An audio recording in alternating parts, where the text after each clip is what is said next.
Good evening all student and all hearing my channel to person. तो मेरा सभी श्रोताओं से अनुरोध है कि यदि आप हमारे चैनल को पहली बार देख रहे हैं तो चैनल को सब्सक्राइब करना ना भूलें और वीडियो को ज़्यादा से ज़्यादा लाइक करना ना भूलें। यदि आप इस तरह हमको उत्साहवर्धन करते रहेंगे तो हम और आपको नई नई जानकारियाँ देते रहेंगे। जैसा कि कौन कहता है कि आसमां में छेद नहीं होता, कौन कहता है कि आसमां में छेद नहीं होता। दिल से एक पत्थर उछाल कर देखो तो यारो, दिल से एक पत्थर उछाल कर देखो तो यारो। देखिए इसी तरह हमने इस क्रम में लिया है, if you control your mind, if you control your mind you can change your life. यदि तुम अपने मस्तिष्क पर नियंत्रण कर लेते हो, कहीं अपने मस्तिष्क को इधर उधर भटकने नहीं देते हो, सही दिशा की तरफ ले जाते हो, तो अपने जीवन में आप परिवर्तन ला सकते हैं। तो सपनों को साकार करने के लिए, सपनों को साकार करने के लिए कठिनाइयों को पार करना पड़ता है। यदि आप कोई स्वप्न देख रहे हैं तो जो बाधाएं आती हैं तो उस बाधाओं को आपको लांघना होगा, तभी आप अपने लक्ष्य को प्राप्त कर सकते हैं। इसी क्रम में हम आपको चार्ट नंबर 21 जैसा कि हमने non finite form of the verb का पढ़ाया, तो हमने उसमें बताया था non finite form of the verb के 3 रूप होते हैं, इंफिनिटिव, जिरेंड, पार्टिसिपल।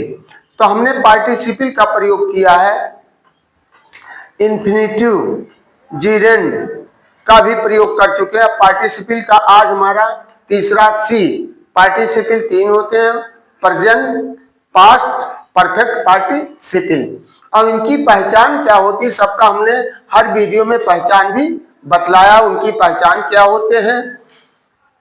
तो आप बहुत ज्यादा सावधानी पूर्वक देखेंगे तो बड़े आसानी से समझेंगे, कोई इसमें परेशानी की बात नहीं है। आपको नो डाउट है, कोई संदेह की बात नहीं कि आप इसको ना समझ सके। तो इसमें कह रहा परफेक्ट पार्टिसिपल में हैविंग के साथ मेन वर्ब का थर्ड फॉर्म का प्रयोग किया जाता है। जब एक कार्य पूर्ण रूप से समाप्त हो जाता है तो दूसरा कार्य प्रारंभ हो तो वर्ब कार्य को समाप्त होना दर्शाता है। तो इसके लिए हमने उदाहरण दिया, अपना लिखने का कार्य पूरा करके वह सोने गई। Having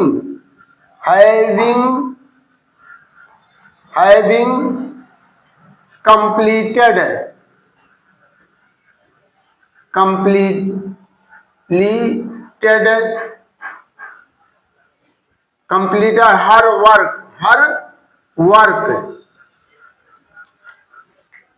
her work comma she went to sleep, वह सोने गई। अब देखिए पहला कार्य उसका क्या है, वह अपना लिखने का कार्य समाप्त कर दी है। थोड़ा सा हर रिटन वर्क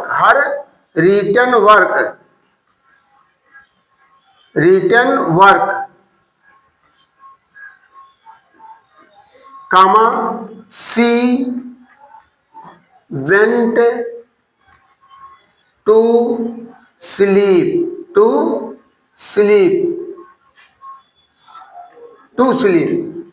तो इस तरह से वह having completed her written work he went to sleep. तो इस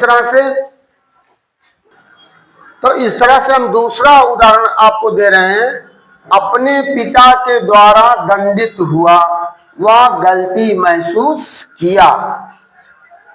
तो having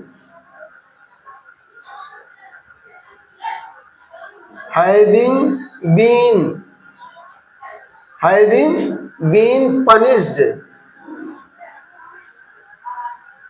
punished by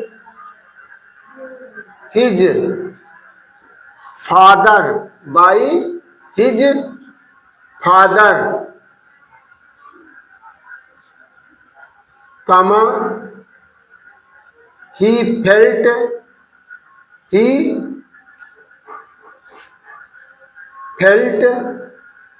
fault that is salt। तो इस तरह से हमारा आप बहुत ज्यादा डिटेल ले जाने पर थोड़ा दिक्कत होता है, क्योंकि समय अभाव है, आपके पास समय अभाव है, क्योंकि परीक्षाएं आपका 24 से शुरू है यूपी बोर्ड वालों का, और सबका तो लगभग चालू है।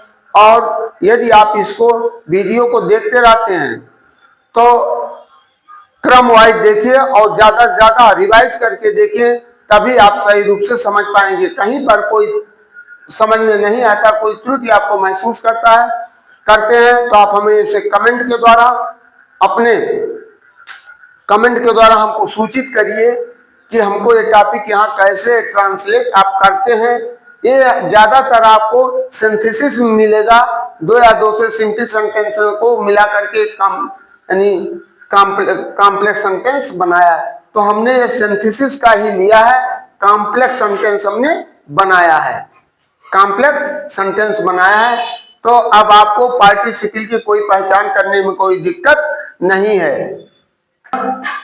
हमारा सभी श्रोताओं से बार बार अनुरोध है कि हमने इस पर बार कोड दिया है और अपना IFSC कोड के साथ नंबर भी दिया है, अकाउंट नंबर दिया है। यदि आप सहयोग देना चाहते हैं तो सहर्ष आप देते हैं तो मैं उसे स्वीकार करूंगा, जिससे मैं कुछ गरीब बच्चों को आने वाले समय के नए सत्र से उनको नई नई शिक्षाएं भी दे सकता हूं। इन्हीं शब्दों के साथ मैं आपसे पुनः अनुरोध करता हूं, सब्सक्राइब करना, लाइक करना ना भूलें।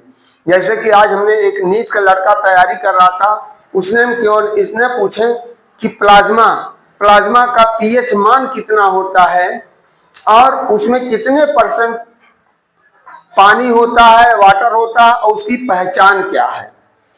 तो बताइए, वो लड़का नीट का तैयारी कानपुर जाकर के कर रहा है, उसको कहा, इतने का अभी वहीं नहीं पढ़ा है। तो हमने उसको बताया कि यह हल्के पीले रंग का होता है, इसकी पहचान होती है, और इसका pH मान, पावर ऑफ हाइड्रोजन, pH मान का मतलब पावर ऑफ हाइड्रोजन 7.34 टू 7.45 होता है, और इसमें 90% पानी पाया जाता है, वाटर 90% पानी पाया जाता है, जो हमारे ब्लड का अंग होता है। तो इस तरह यदि आप साइंस से भी छोटी छोटी चीजें जानकारी आप हमसे पूछेंगे, मैं आपको देता रहूंगा। जैसे हमने एक पूछ लिया, सबसे बड़ा पहचान मैमेलिया और नॉन मैमेलिया वर्ग की पहचान क्या होती है, तो उसने ये भी नहीं बता पाया मैमेलिया और नॉन मैमेलिया। हमने उनको सीधा सा पंडा बताया, जिन जानवरों के पास यानी जिन लिविंग एनिमल या ह्यूमन बीइंग के पास बाह्य कर्ण होते हैं, वो मैमेलिया वर्ग में आते हैं। वो बच्चा देते हैं, अपने बच्चे को दूध पिलाते हैं। केवल व्हेल मछली एक ऐसे देती है जो अंडा देती है, अंडा देने के बाद बच्चा देता है, इसके बाद उसको अपने बच्चे को दूध पिलाता है। और जिनके पास बाह्य कर्ण नहीं होते हैं वो नॉन मैमल में आते हैं, वो अंडा देते हैं, अंडा हेचिंग करने के बाद उसमें चूजे निकलते हैं। तो इस तरह आपको हम जैसे अम्ल के बारे में, अम्ल क्षार क्या है, लवण क्या है, मेटालिक नॉन मेटालिक से हम ऑर्गेनिक इनऑर्गेनिक से संबंधित हम आपको तमाम ऐसी जानकारियां देते रहेंगे। लेकिन वही है, जैसे कि कोई सुतुफ अवस्था में सोया हुआ हो तो उसको कुछ नहीं, लेकिन जब जैसे मधुमक्खी का छत्ता है, मधुमक्खी का छत्ता लगा है, वो आप चले जाएंगे तो कोई आप छेड़ेगा नहीं। लेकिन यदि आप उस पर एक ढेला मार देंगे तो मधुमक्खियां क्या करेंगी, आपका पीछा करके आपको पूरा यानी पूरा बदन पूरा डंक मार देगी। उसी तरह हमारा भी है, यदि आप हमको कमेंट देते रहेंगे तो मैं आपको नई नई जानकारियां देता रहूंगा। इन्हीं शब्दों के साथ मैं आपको अलविदा कहते हुए गुड इवनिंग, थैंक यू, धन्यवाद।